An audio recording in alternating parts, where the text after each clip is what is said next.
I hope you guys can hear me. Let me put my earphones in.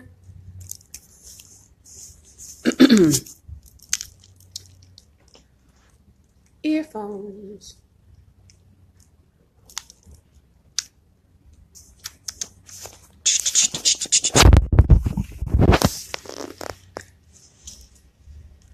Okay, guys. I'm ready to get started, I guess. Hey, can you hear me? Give me a thumbs up and let me know if you can hear me.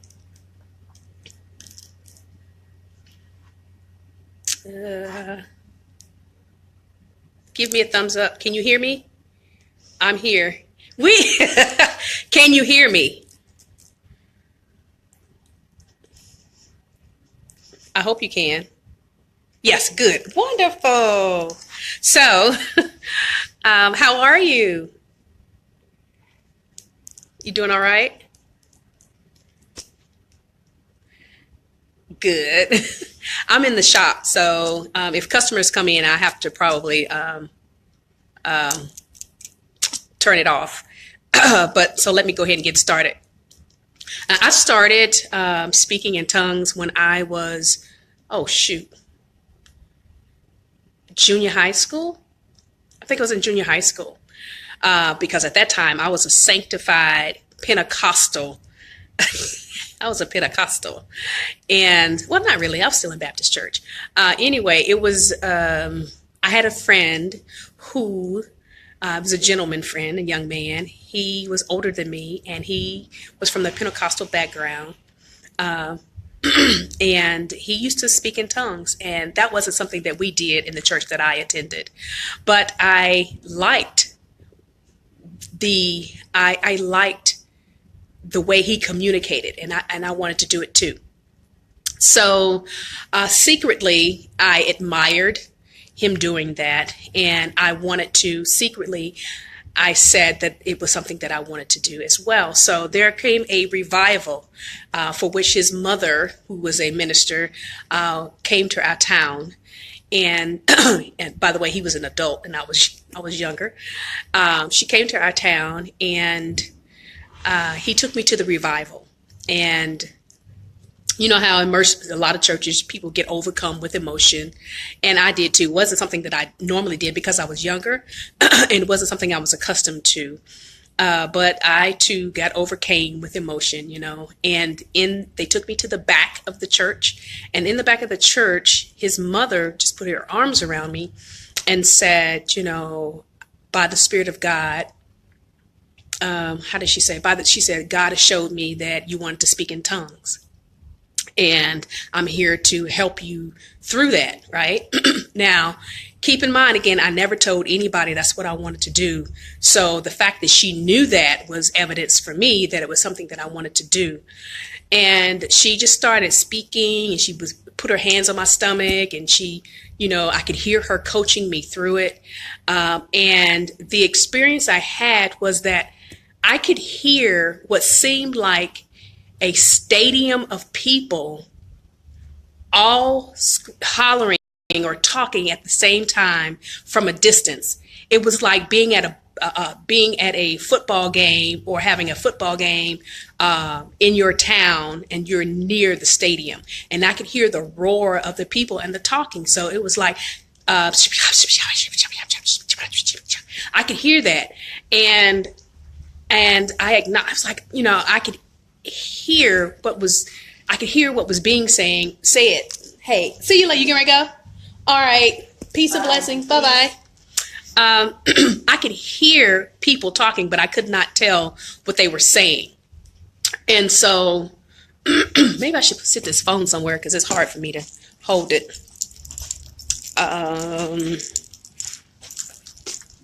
See you, Amanda. You have a good day. Oh, no, you're fine. Oh, that's better. Yay. I don't have to hold it. So anyway, it seemed like what it was a stadium of people talking. And it sounded like it was coming closer and closer. So the sound got louder and louder. And I could hear various people talking, and I didn't know what they were saying, And so At the same time that I was hearing this, there was also some commotion, some things that was going on in the back of the church that I'll have to tell y'all about another time. But there was a young girl who had a malevolent energy that had taken over her. So I had that experience too. Anyway, at the end of the service, of course, I didn't speak, but I kept hearing as the days went on this sound. When I would sleep, I could hear people talking, and I couldn't determine what it was. And I just kind of left it alone for a little while. And every time I would go to various services, church services, one of the ministers inevitably would call me out and say that God has given me the gift of the Holy Spirit in speaking in tongues and diverse kinds of tongues. And in the Bible, it talks about diverse kinds of tongues, which are different languages. And it never would really fully materialize. So I just kind of shrugged it off. And it wasn't until I became an adult, and I must have been in my 30s, maybe 20s. Sounds like my first experience with hearing tongues at church. Yeah, that's possible, right? Yeah. And I was in my late 20s. Yeah, I was in my late 20s, almost 30. And I joined a Pentecostal church with my young children. And I began to, at that time, being a young spiritual person, a young Christian in the Pentecostal movement, I just began to surrender, so to speak, and just out of nowhere it came. So I was in a church service, and I could hear this rushing of noise, rushing of people coming. And I this time let it go. I didn't stop it. I just let it go. And I actually opened my mouth, and diverse kinds of tongues came out. I can't even explain it. There are people who I've heard that start off with this ba, ba, ba, da, da, da, ba, ba, ba kinds of noises, but I never had that. I never had that experience with those kinds of noises. I've always had where it was what seemed like languages that came out of me. And sometimes it would be as though I was having conversations with two different people, like there were two different people speaking through me. And so for me, the tongue experience that I have is more like a channel. And I really do feel that it's a channel, because I actually feel like I'm not there, and that I'm just not there, meaning it's not me that's doing it. I just am present, and my body is yielded to it. And so and I get visuals. A lot of times I close my eyes and I get visuals, which is part of the interpretation process. Oftentimes I interpret, and if I am doing any healing work, then if I speak, and if I'm speaking to the person that I'm healing, then there will be an interpretation. But it comes either in vision, or it comes right with a word. What immediately what I say? Yes, the be be be da da da. I've heard that. The audio you sent sound like it's spoken like it, and that's what it feels like. As a matter of fact, emotions come with it. There's, even when I was speaking, and like I said, this was my private, personal time that I felt that I needed to do it, but I just decided to record it because I've never recorded it before. That was the first time I've ever, in my 40 some years of being in church, ever recorded, or even out of church, have ever recorded me speaking in tongues. So I shared my first experience. I shared my personal experience for the first time, audio, and shared it with people that I really don't know personally. So that was a big thing for me. And there's a lot of controversy whether this is of God, not of God, whether it's real or fake or whatever. For me, it's real. And I can't change it. I have been in the company of other people, and they call it something else now. They don't. Oh, you're welcome. They don't call it, in the company, in the circle of people that I connect with sometimes, they call it light language as opposed to speaking in tongues. But that's just a new agey way of saying speaking in tongues without being connected to church. So they say light language. But either way it goes, I have been speaking in tongues or using light language for, my son is 30 years old, for almost 30 years. Almost 30 years, maybe about 25 years. About 30 years. There you go. There's a tongue right there. About 30 years. And, I thought it was a car coming. So, I never had what we would call baby language. I never did the baby tongues or the tongues that were just noises or gibberish. Mine has always been languages. And, I can't even explain how I do it. Like right now, I could actually find within myself a communication, but it wouldn't make sense for me to do it because I'm speaking to people, but they would not be able to understand it unless a interpretation would come. So, wouldn't really be necessary, but it is definitely a channel for me. I have given what they would call in the church prophetic words, because in the church I was considered to be a prophet, a prophetess, evangelist, and I did what they would call deliverance ministry. That is to help people be delivered from the devil or malevolent energy or stagnant energy. In the church, I was a healer. So what I do now is it is the exact same thing I did when I was in church, as I'm a Reiki light worker, healer kind of person. There was such a vibe to it and rhythm in your audio. Well, thank you. There was, for me, I felt like before I got ready to, when I was laying there, I was actually laying in bed. And what I felt like is that I needed to speak.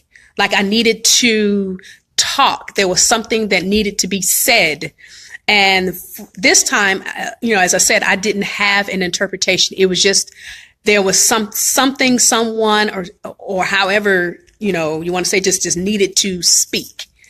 And I feel like when I'm speaking like that, I feel like I'm flying. It sounds funny, but I really feel like I'm flying. And I feel like when I'm speaking that I'm passing over various lands, and each land that I pass over, I speak whatever language is in that land at the time. Sometimes it's old dialects, and then other times it is audible, discernible languages. And then there are times, especially in my really quiet time, there are times where I can't say that it's even any known language at all. Like I've had experiences where I've never heard these things come out of a person before. So those are strange sometimes. But if you have any questions about it, I'll be glad to answer what I can. I think someone was asking me, what is the need for speaking in tongues and about talking to God? Well, I think church describes it as speaking to God, speaking in your heavenly language. No, it doesn't. No, it doesn't. Was listening, I was soaring over the forest with you like a bird's eye view. Right. That's kind of what it was. That's exactly what it was. Not kind of, it's exactly what it was. But someone was asking about why even spend your time speaking in tongues. If you're speaking to God, God knows all language. So why don't you speak in your regular language? And I'd liken it to being in a bilingual household. Say you have parents that speak, or family, grandma speaks Spanish, if you will, and then you also speak English. So when you come home and talk to your parents or your grandparents, you may speak in Spanish, but when you're out with your friends or at school, you speak in English, or you speak both. And that's kind of what it is for me. And I firmly believe that some of the speaking that I do is actually my ancestry. I have have a diverse kind of ancestry. So, as many of us here in the United States, so I have a diverse ancestry, and I really feel like there is an African dialect of some sort, or maybe more than one African dialect. And I also feel like there is Spanish, and I also feel like there is some sort of Hindu or Oriental Chinese or something. There's something there. I also feel as though there is like a native tongue as well. So all of those kind of come together as it, in this whole conversation that I'm having, or sometimes just this monologue that I'm having. So that's just my experience, and other people have different experiences with it. But for me, it is definitely a channel. And sometimes it's really intense where I cry. It's just very emotional a lot of times. And that's that. So do you have any other questions that you may want to ask? I don't know. But it's a channel for me. No other questions?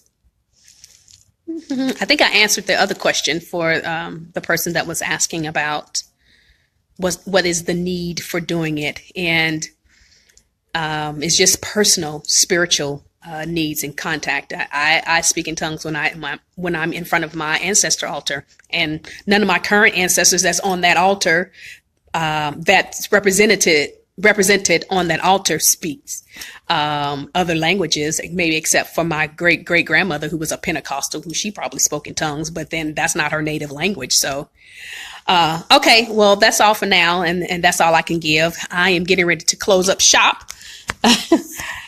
This is a short day today. It's Sunday, so I don't have to be here late. But that's about it. Well, peace and blessings. And you take care of yourself, and I will see you on the net. You are welcome. You are welcome. Bye-bye.